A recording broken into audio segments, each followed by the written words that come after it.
Assalamualaikum dan selamat pagi semuanya. Okey, apa khabar? Baik, bagus. Okey, sebelum kita mulakan pelajaran hari ini, saya ingin tanya beberapa soalan kepada awak semua. Okey, soalan pertama, siapa suka berkawan? Okey, awak okey, semua suka berkawan, eh. Okey, kedua, macam mana boleh kenal dengan kawan-kawan itu? Kenal dekat rumah, okey, kenal dekat sekolah, melalui telefon. Okey, soalan ketiga, musim PKP ni memandangkan, semua duduk rumah tak boleh keluar, macam mana awak berhubung dengan kawan-kawan itu? Melalui telefon, okey, melalui WhatsApp, Instagram pun ada, okey, melalui Twitter, okey, melalui email pun ada. Alright, di sini, saya akan labelkan awak dengan kawan awak itu sebagai bucu, manakala cara awak berhubung itu sebagai tepi. Kenapa bucu? Lepas ni saya akan terangkan. Okey, situasi kedua pula. Ah, Kalau dari rumah awak hendak pergi ke tempat lain seperti ke sekolah atau seperti pergi kedai makan, pusat sukan dan sebagainya. Apa yang menghubungkan antara dua tempat ini? Okey, jalan raya. Okey, betul. Okey, di sini saya akan labelkan, rumah awak dengan tempat-tempat lain seperti kedai makan, sekolah dan sebagainya itu sebagai bucu, manakala jalan raya sebagai, tepi. Dua situasi ini menunjukkan, ada rangkaian, iaitu rangkaian perhubungan antara awak dengan kawan awak dan juga rangkaian jalan, iaitu antara rumah awak dengan tempat lain. Oleh sebab itu, rangkaian merupakan perkara yang berkaitan dengan topik yang kita akan pelajari hari ini, iaitu rangkaian dalam teori graf, bab 5. Okey, hasil pembelajaran. Lepas, kamu semua belajar bab 5 ini, kamu akan dapat mengenal dan menerangkan rangkaian sebagai graf. Kedua, kamu akan dapat membezakan graf terarah dengan graf tak terarah. Okey, di sini yang tadi yang saya cakap bucu dan tepi.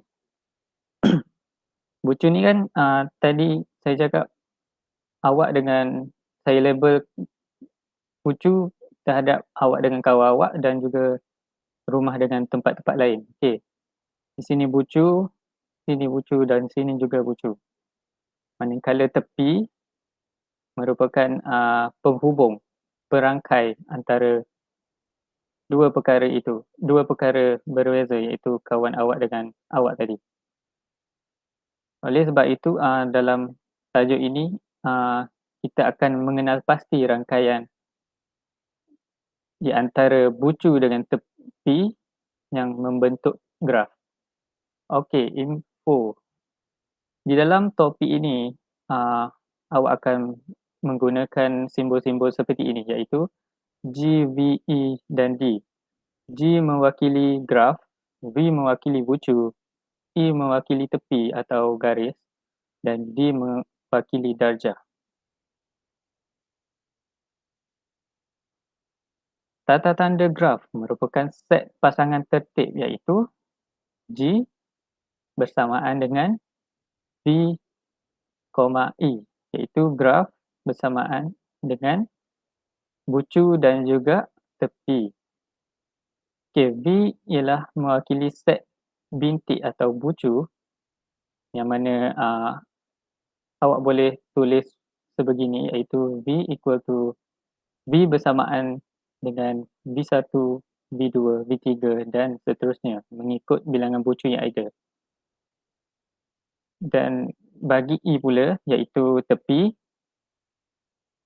atau garis yang menghubungkan sepasang bucu, awak boleh tulis sebagai E bersamaan dengan E1, E2, E3 dan seterusnya bagi mewakili garis atau tepi yang menghubungkan sepasang bucu. Seterusnya simbol D. D ialah darjah, iaitu bilangan tepi yang mengaitkan dua bucu. Bilangan darjah suatu graf ialah 2 kali bilangan tepi. Okey, di sini ialah persamaannya. D kurangnya V bersamaan dengan 2 kali E. Apakah graf mudah? Graf mudah ialah graf yang tidak mengandungi gelung atau berbilang tepi. Bilangan darjah ialah 2 kali bilangan tepi. Graf mudah adalah perkara asas dalam tajuk ini. Okey, mari kita tengok contoh. Berdasarkan graf mudah di sebelah, maafkan saya, sepatutnya di atas, tentukan soalan A, V dan V. Soalan B, E dan juga bilangan E, dan soalan C, bilangan darjah. Di sini saya terus bagikan jawapan untuk lebih kefahaman. Okey, V. Terdapat 5 V. Macam mana nak kira V? V ialah apa tadi? Bucu. Okey, betul. Okey, bucu kita kira macam ni. Bilangan titik yang ada, iaitu 1, 2, 3, 4 dan 5. Untuk mewakilkan bilangan bucu itu, kita boleh tulis macam ini, dan untuk jumlahnya kita perlu tulis NV bersamaan dengan berapa jumlah bucu yang ada. Bagi soalan ini, bilangan bucunya ialah 5. Dan seterusnya soalan B, iaitu E dan juga bilangan E. E tadi diwakilkan oleh apa? Tepi. Okey, betul. Tepi ataupun garis yang menghubungkan dua bucu. Macam mana untuk mengira tepi ini? Okey, first kali kita lihat 1, 2. 1, 2. 1, 2. 1, 2 ni kita kira satu garis. 1, 4, satu garis. 2, 3, satu garis. 3, 4, satu garis. Dan 4, 5, satu garis. Pastikan tiada garis yang berulang. Contohnya macam 1, 2. 2, 1 tu dianggap berulang dan tidak termasuk dalam bilangan garisnya lagi. Jadi setelah kita mengenal pasti bilangan garis, bilangan tepi yang menghubungkan dua bucu itu, kita senaraikan seberapa banyak yang ada. Kemudian kita dengan cara itu kita dapat mengenal pasti bilangan NE, iaitu bilangan garis. Bagi soalan ini, bilangan garisnya adalah 5. Okey, soalan C pula, bilangan darjah. Secara formulanya, bilangan darjah bersamaan dengan 2 kali E, iaitu 2 kali bilangan tepi. Secara pengiraannya, kita boleh dapat terus jumlah bilangan darjah, iaitu 2 darab 5 bersamaan 10. Secara manual pula, awak boleh kira secara manual untuk mendapatkan bilangan darjah ini, iaitu dengan cara pertama sekali kita pilih satu titik, satu bucu. Kemudian kita kira berapa garis yang menyambungkan titik yang kita pilih itu kepada bucu yang lain, titik yang lain. Sebagai contoh, saya pilih titik nombor 1 ini. Terdapat 2 garis yang menghubungkannya kepada 2 bucu lain. Begitu juga dengan titik 2, juga ada 2 garis yang menghubungkannya kepada bucu lain. Kemudian kita kena pasti setiap titik, kemudian kita kira jumlah untuk setiap jumlah kesemua garis yang menghubungkan kepada titik lain, dan itulah bilangan darjah. Seterusnya, contoh kedua, nyatakan bilangan bucu, tepi dan darjah bagi graf mudah berikut. Okey, bucu. Bucu atau titik tadi, terdapat 7 di sini. Saya sudah labelkan 1, 2, 3, 4, 5, 6, 7. Bagi tepi pula 1, 2, 3, 4, 5, 6, 7. Sama seperti bucu. Bagi darjah, mengikut formulanya tadi, iaitu 2 kali E, 2 kali tepi, kita hanya darabkan 2 darab 7. Jadi kita akan dapat 14. Di sini saya juga sertakan cara pengiraan manual sekiranya awak ingin cuba. Okey, topik seterusnya berbilang tepi dan gelung pada graf. Berbilang tepi ialah melibatkan dua bucu. Kaitan antara dua bucu tersebut dinyatakan melalui lebih daripada satu tepi. Bilangan darjah ialah 2 kali bilangan tepi. Manakala untuk gelung pula, melibatkan satu bucu, tepi berbentuk lengkung atau bulatan yang berbalik kepada bucu asal. Bilangan darjah setiap gelung ialah 2. Okey, di sini saya sertakan gambar rajah untuk berbilang tepi dengan gelung. Untuk gelung, kita boleh lihat terdapat 2 yang saya telah sertakan dalam gambar rajah ini, iaitu berbentuk bulat ini. Manakala berbilang tepi di sini, iaitu yang menghubungkan antara bucu P dengan bucu T. Okey, seterusnya kita tengok contoh untuk berbilang tepi dan juga gelung.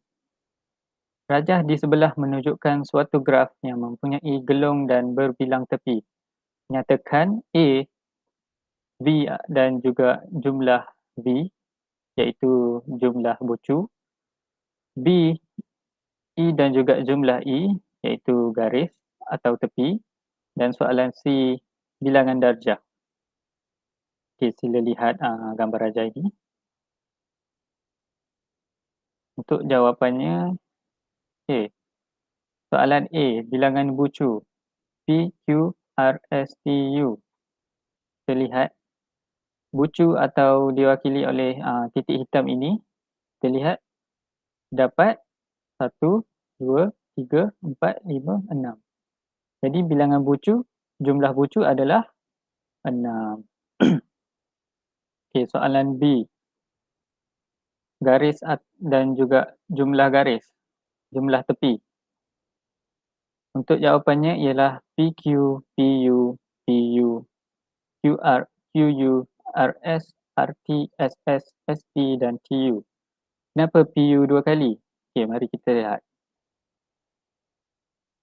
Untuk situasi yang melibatkan berbilang tepi, iaitu P dengan U ini, kita perlu senaraikan sebanyak 2 kali. Kita perlu kira sebanyak 2 kali tepinya atau garisnya. Kerana kita boleh lihat terdapat 2 garis yang menghubungkan P dengan U. Oleh sebab itu, kita senaraikannya sebanyak 2 kali. Untuk gelung pula, kita labelkannya sebagai SS kerana dia hanya bulatan yang menghubungkan titiknya juga. Lepas itu. Okey, soalan C, jumlah bilangan darjah. Formula dia apa tadi? 2 kali E. Okey. Kita hanya perlu darabkan 2 darab dengan bilangan tepi, iaitu 10. Maka jawapannya adalah 20. Di sini saya juga sertakan cara pengiraannya secara manual. Subtopik seterusnya, graf terarah dan graf tak terarah. Graf terarah ialah graf dengan keadaan tepi yang mengaitkan dua bucu ditanda dengan arah kaitan. Graf terarah biasanya digunakan untuk mewakili aliran suatu proses, peta jalan raya, peta penerbangan litar elektrik, rangkaian komputer, carta organisasi dan sebagainya. Manakala graf tak terarah pula ialah graf mudah atau graf yang mempunyai gelung dan berbilang tepi yang dilukis tanpa penanda arah pada tepi yang mengaitkan dua bucu.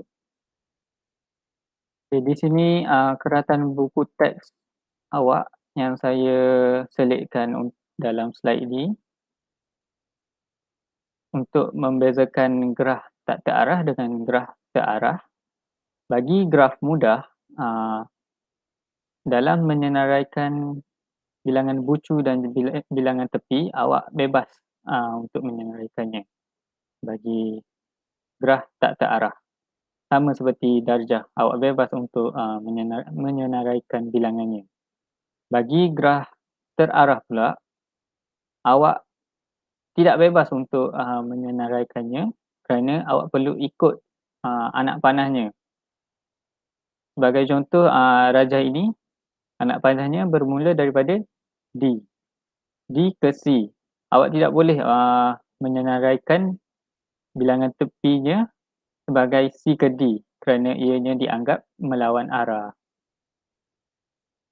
Begitu juga dengan darjah.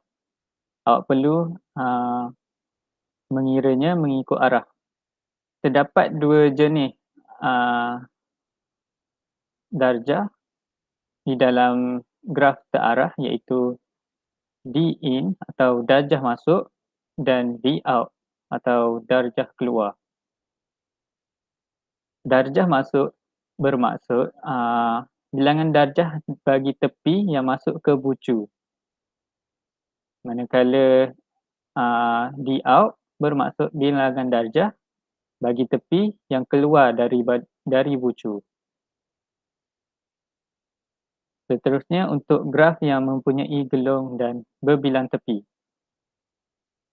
Untuk graf terarah, sama seperti graf mudah tadi, awak bebas untuk menyenaraikan bilangan tepi dan bilangan bucunya tanpa perlu turutan arah.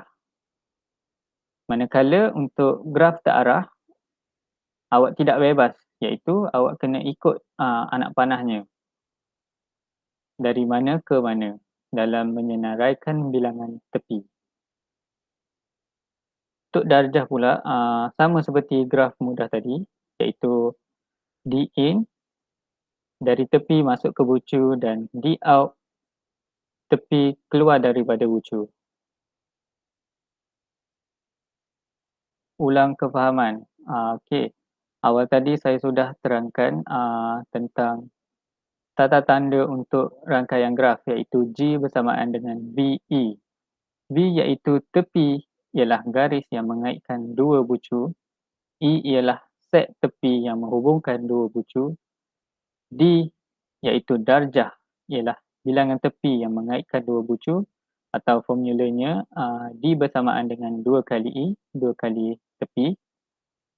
Dan graf mudah ialah graf yang tidak mengandungi gelung atau berbilang bulat atau secara mudahnya graf yang tiada bulatan.